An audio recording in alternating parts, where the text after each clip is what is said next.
The other day, my mother sent me a text message asking what my children wanted for Christmas. I know it's only September, but the Dodrell family is ready for Santa Claus and the elves, fudge and candy canes, snow and Christmas songs by the fire. Maybe you are too. But I'm also ready to hear the messianic birth narrative from Matthew's Gospel all over again. If you recall that story, then you know that the Lord appears to Joseph in a dream and says that his wife, Mary, will conceive a child of the Holy Spirit, and his name shall be Jesus, who is Emmanuel, God with us. The doctrine of Christology is all about teasing out the meaning of this claim, that in the person of Jesus Christ, God is with us. And we don't just mean this in the sense that God walks into the same room as us and comes into close proximity with us. We mean that God has entered the very condition of our humanity to draw us into the very life of God, that we might become partakers of the divine nature, as it says in 2 Peter 1:4. But first, let's take a few steps back. Before Christianity became an established theological tradition, it was absolutely unthinkable that Yahweh, the God of Abraham, Isaac, and Jacob, the great I Am of the burning bush, would or could become human.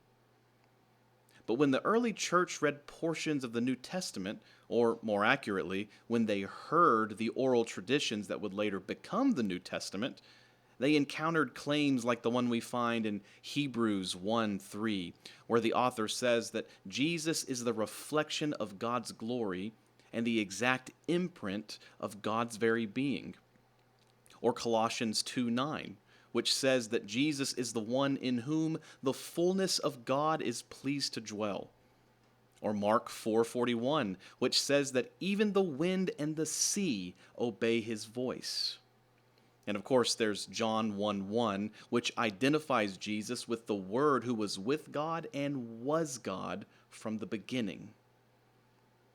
These early proclamations seem to be saying that Jesus is God.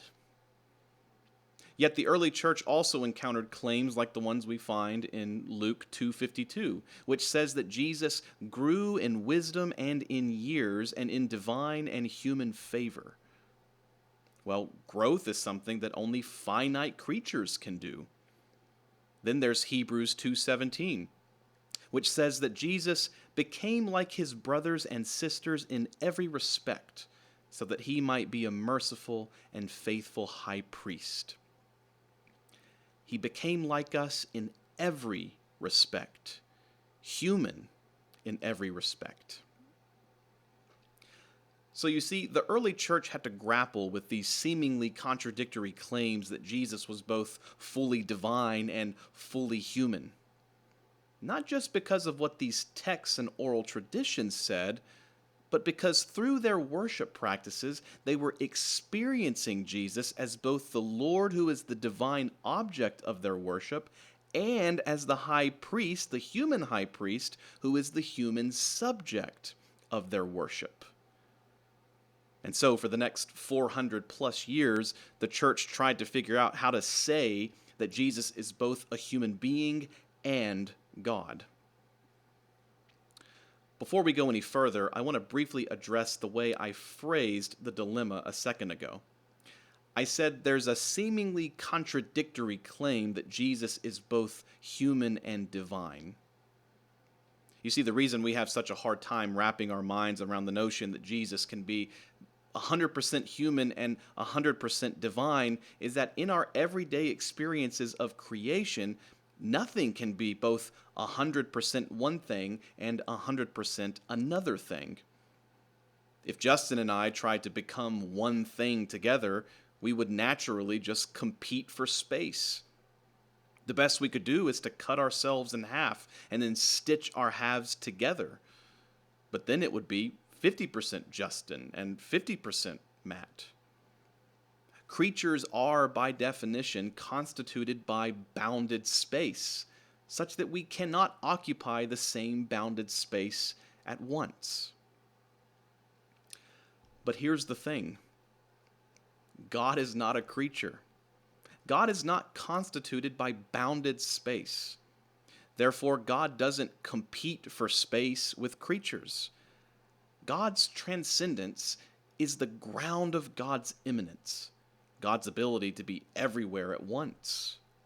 Or put differently, God's transcendence, or the fact that God is not a creature, is why God can truly be Emmanuel, God with us. So when we talk about Jesus being fully divine and fully human, we're not talking about two things that compete for space. We're talking about the transcendent, holy other God assuming a human nature.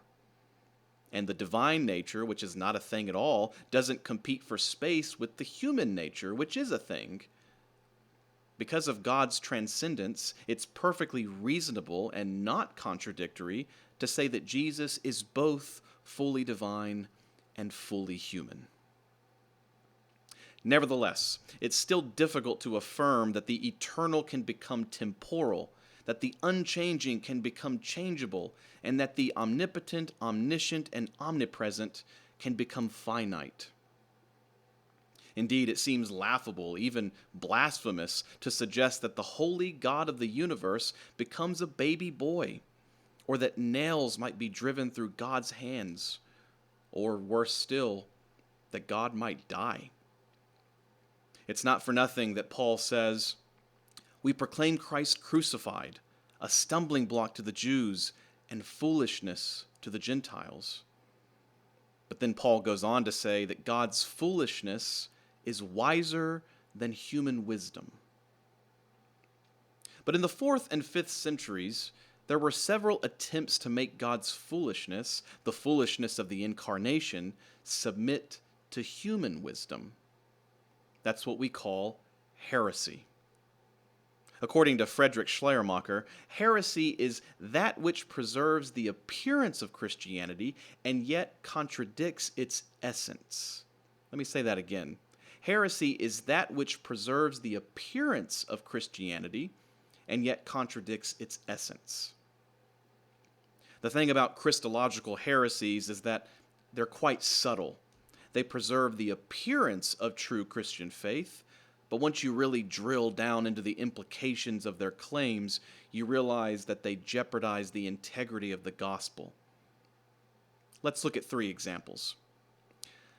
The first heresy is called Apollinarianism, named after Apollinaris of Laodicea, who lived from 310 to 390 AD. This heresy suggests that Jesus does not have a human mind or human will. Rather, the human mind and will are replaced by the divine mind and will. Put differently, for Apollinaris, the divine word replaces the human mind and will, possessing the human body like a hand in a glove, or a ghost in a machine, or a soul in a body. The problem with this view is that if Jesus doesn't have a human mind and will, how can he be fully human? Apollinaris is apparently okay with saying that Jesus is partly or even mostly human, but he ends up removing something that's essential to what it means to be fully human: the mind and the will. Gregory of Nazianzus, one of the champions of Orthodox Christology, responded to Apollinaris with the clearest announcement of what's at stake here. Famously, he stated the following, and I quote him: "That which is not assumed is not healed. That which is not assumed is not healed." In other words, any part of our humanity that Jesus does not take to himself is excluded from the salvific effects of the incarnation. And goodness, if there's anything that needs saving, it's our corrupt minds and wills. For Gregory of Nazianzus, nothing short of our salvation is at stake in affirming the full humanity of Jesus and rejecting Apollinarianism. Of course, there's an important implication to all of this. If we affirm that Jesus has a human mind and will, this means that he has 2 minds and 2 wills, a divine one and a human one. This position was affirmed at the Third Council of Constantinople in the year 680. It's called Dyotheletism, which simply means two wills, the orthodox position championed by the theologian Maximus the Confessor. The heretical counterpart held by Apollinaris is called monotheletism, which simply means one will, specifically the divine will only. Now, the idea of Jesus having two wills might seem strange to you, but just consider for a moment the events that take place in the Garden of Gethsemane. At first, Jesus has a crisis of the will, asking his Father to let this cup pass from him. But then he concedes the divine will, which he shares in his divine nature, by saying, "Not my will, but yours be done." This is a crucial moment in the history of our salvation, because it's here that Jesus conforms the human will to the divine will, thus healing the human will from within. This has tremendous implications for what it means to be free. We often think about freedom in libertarian terms, assuming that freedom is about the ability to make choices and deliberations. But in fact, we are most free when our wills are automatically conformed to the will of God, such that we no longer make deliberations, but automatically orient ourselves toward the good, the true, and the beautiful. We are truly free when we say, "Not my will, but your will be done." One final word on Apollinarianism. Apollinaris was concerned that if Jesus assumed a corrupt mind and will, we would be forced to say that Jesus is sinful, which would obviously jeopardize our salvation. But an important distinction needs to be made between a person and a nature. We'll flesh this out a bit more in just a few moments, but suffice it to say that before the resurrection and glorification of Jesus, he assumed a fallen human nature while remaining sinless in his person. You see, fallenness is a category that's ascribed to our natures, whereas sinfulness is a category ascribed to our persons. Jesus assumed a fallen mind and will. How could he heal us without inhabiting the condition, the actual fallen condition of our nature? But as a divine person, he remains sinless, able to bring his fallen will into conformity with his divine will, thus healing it and making it an incorruptible will in the resurrection. So to summarize the problem of Apollinarianism, if Jesus is less than fully human, we cannot say that God draws himself completely to us, which means we wouldn't be able to affirm the Christmas celebration, namely, that Jesus is Emmanuel, God with us. The second heresy is called Eutychianism, named after Eutychus of Constantinople, who lived from 380 to 456. This heresy suggests that the human and divine natures of Jesus combine to form one new nature. In the same way that hydrogen and oxygen combine to form water, divinity and humanity on this account combine to form what's called a tertium quid. That's Latin for third thing. But given the vastness of the divine nature, Eutychus says that the human nature is essentially swallowed up like a drop of vinegar in an ocean of divinity, effectively destroying our humanity. So Jesus can no longer claim to share in our humanity in any meaningful way.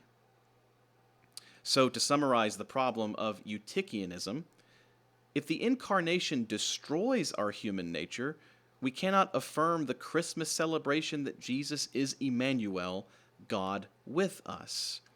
We must find a way to affirm that God's saving work in our lives is with us, not against us. The third and final heresy is called Nestorianism.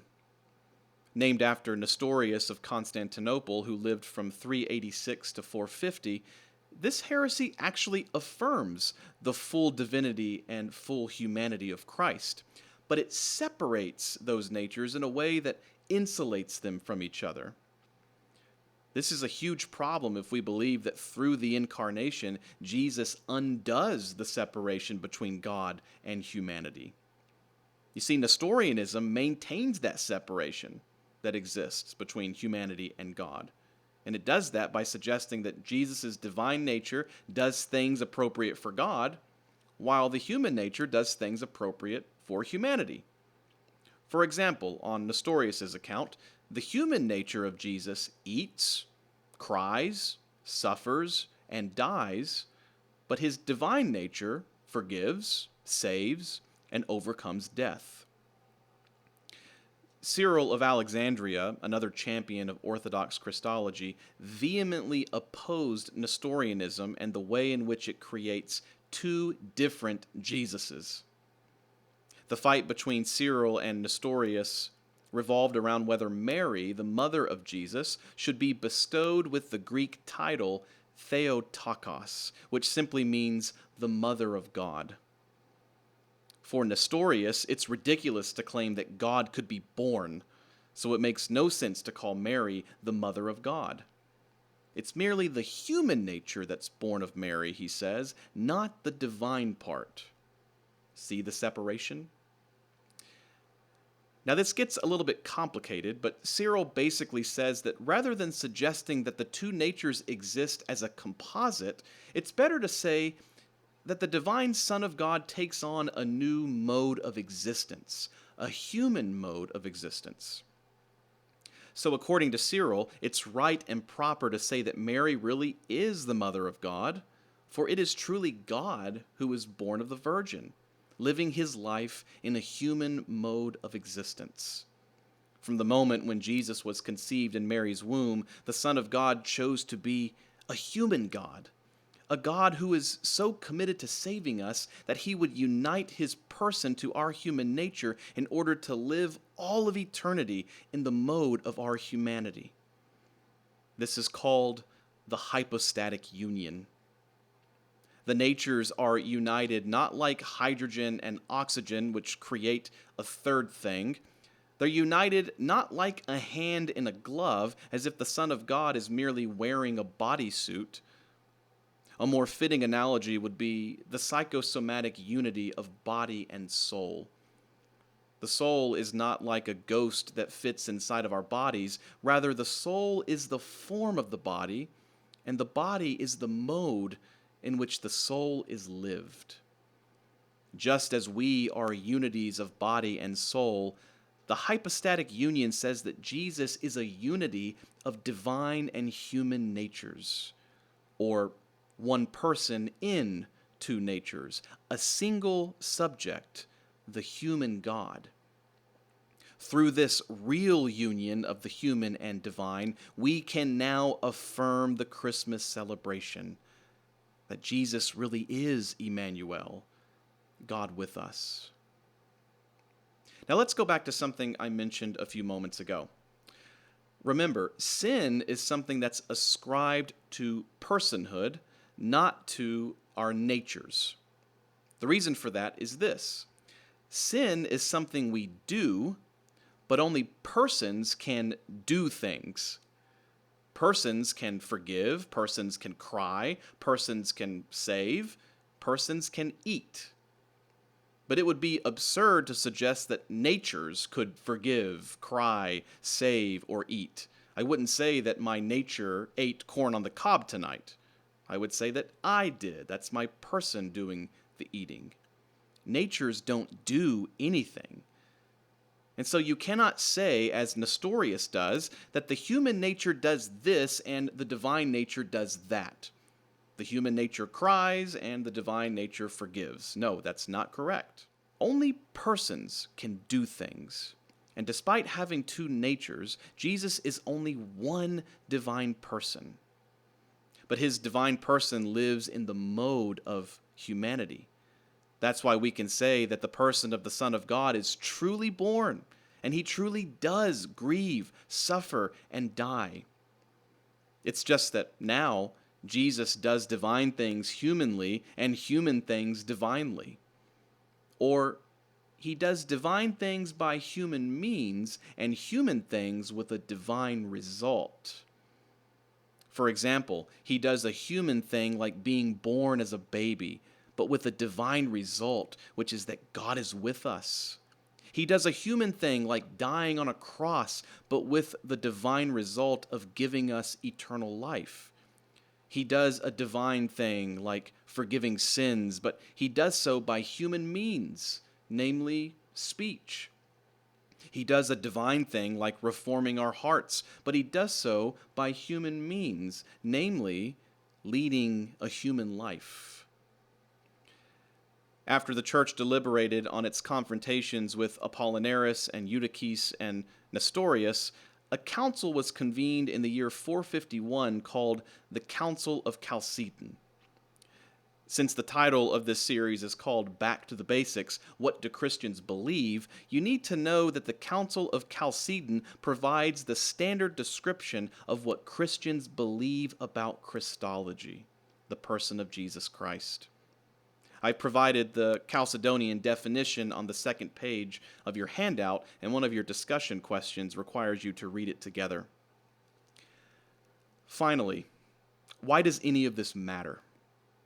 Simply put, it matters because we need God to make our situation, our problem, his own. We need him to take on the flesh of our flesh and the bone of our bone, to become truly and fully human so he can heal us by living a complete and perfect human life vicariously on our behalf.